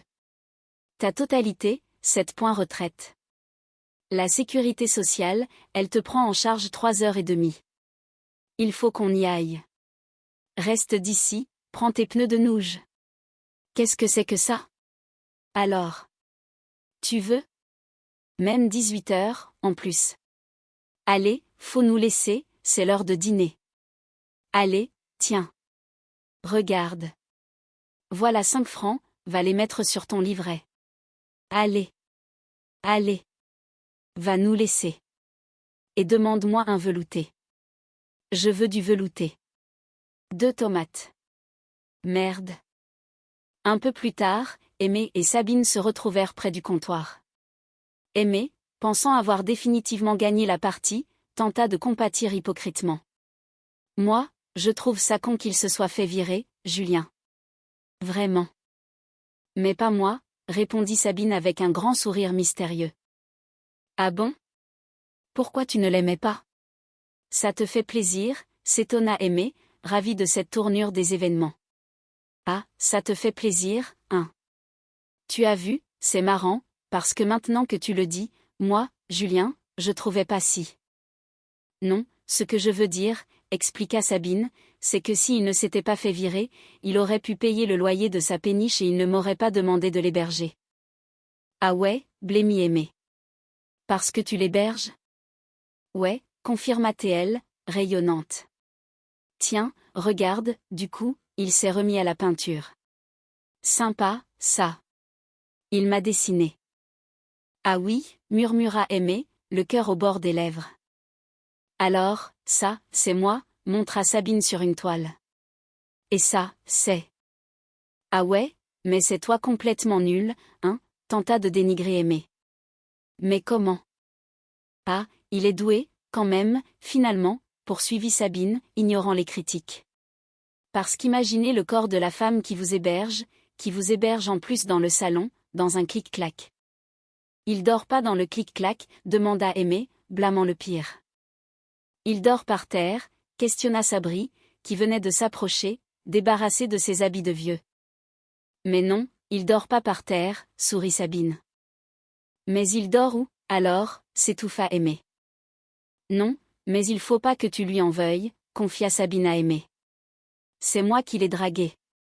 Au début, il voulait pas et il avait des scrupules vis-à-vis de toi. Tu sais que tu es un vrai ami pour lui?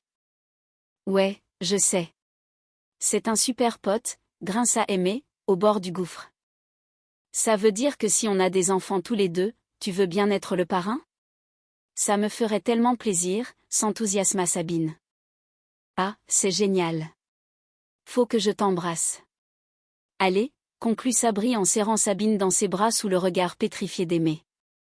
C'est alors que Sabri se tourna vers Jamel, qui arrivait dans le couloir. Ah bah, quel fait plaisir de vous voir. Ça va, arrête de gueuler, c'est bon, répondit Jamel. Ça va, je suis pas sourd. Ah, tu as retrouvé ton âge normal? Ouais, se réjouit Sabri. Ah, comment ça fait plaisir. Ouais, et en plus, je suis amoureux. Tu sais, quand on aime, on a toujours 20 ans. Je peux te la présenter? Ouais, mais c'est qui? Demanda Jamel, curieux. Je vais te la montrer, dit Sabri en faisant signe à une vieille dame très digne qui attendait sur un banc de s'approcher. Voilà. C'est Jeanne. Jeanne, Jamel. Jamel, Jeanne. C'est bien. Ma petite Pierrick. Ah, on s'adore. Ça va? On y va? Allez, viens. On va à Venise faire des enfants? La vie au sein de l'hôpital n'était jamais un long fleuve tranquille, mais ce jour-là, l'atmosphère dans la salle de repos des infirmiers baignait dans une douce nostalgie mêlée de confusions culturelles amusantes. Jamel et Sabine discutaient tranquillement, assis autour d'une table basse encombrée de dossiers médicaux. Jamel, avec son assurance habituelle, s'était lancé dans le récit de son passé conjugal, un sujet qu'il aimait aborder avec une pointe d'ironie dramatique. Il expliquait qu'au bout de 3 ans de mariage, sa compagne lui avait pris la décision définitive de divorcer. Selon ses dires, ils passaient le plus clair de leur temps à se disputer pour des broutilles, des détails insignifiants de la vie quotidienne qui finissaient par prendre des proportions gigantesques. Pour illustrer son propos, il raconta qu'un jour, alors qu'il se trouvait au Prado, une dispute mémorable avait éclaté. Sabine, interrompant sa lecture, elle avait alors regardé avec un air gai, affirmant qu'elle connaissait bien cet endroit, pensant immédiatement à la fameuse pizzeria située dans la rue Quincampoix. Jamel avait doucement souri, secouant la tête pour rectifier la méprise en précisant qu'il ne parlait absolument pas d'un restaurant, mais bien du célèbre musée du Prado situé à Madrid. Sabine avait acquiescé d'un air entendu, s'exclamant que le musée était bien sûr une évidence. Pour masquer son léger embarras, elle avait ajouté avec malice qu'elle possédait un excellent moyen mnémotechnique pour ne jamais confondre les deux endroits, le musée étant précisément le lieu où l'on ne servait jamais de pizza reine.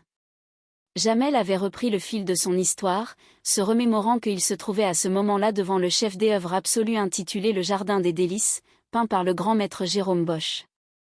Il s'était extasié sur la beauté de cette œuvre, la qualifiant de magnifique et de sublime.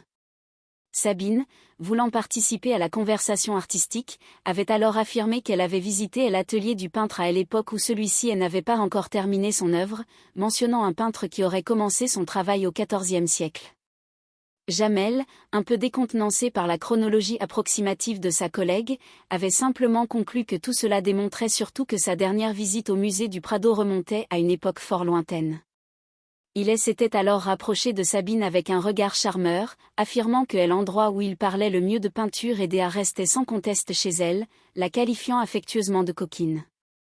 C'est à cet instant précis qu'un jeune homme au visage avenant et à l'allure décontractée fit son entrée dans la pièce.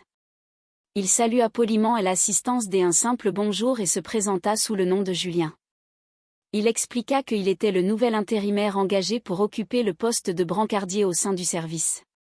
Sabine changea instantanément d'attitude, son visage s'illuminant d'un sourire chaleureux. Elle confirma que Clara l'avait effectivement informé de sa venue et lui souhaita la bienvenue. Elle lui présenta rapidement les personnes présentes, indiquant qu'elle-même était radiologue et que ses collègues infirmiers étaient juste à côté. Jamel, voulant immédiatement marquer son territoire et faire étalage de son prétendu sens de la répartie, fit une petite pirouette humoristique en lançant un grand bonjour sonore, ajoutant qu'il était primordial de maintenir une bonne dose d'humour sur le lieu de travail, interpellant le nouveau venu en l'appelant fiston.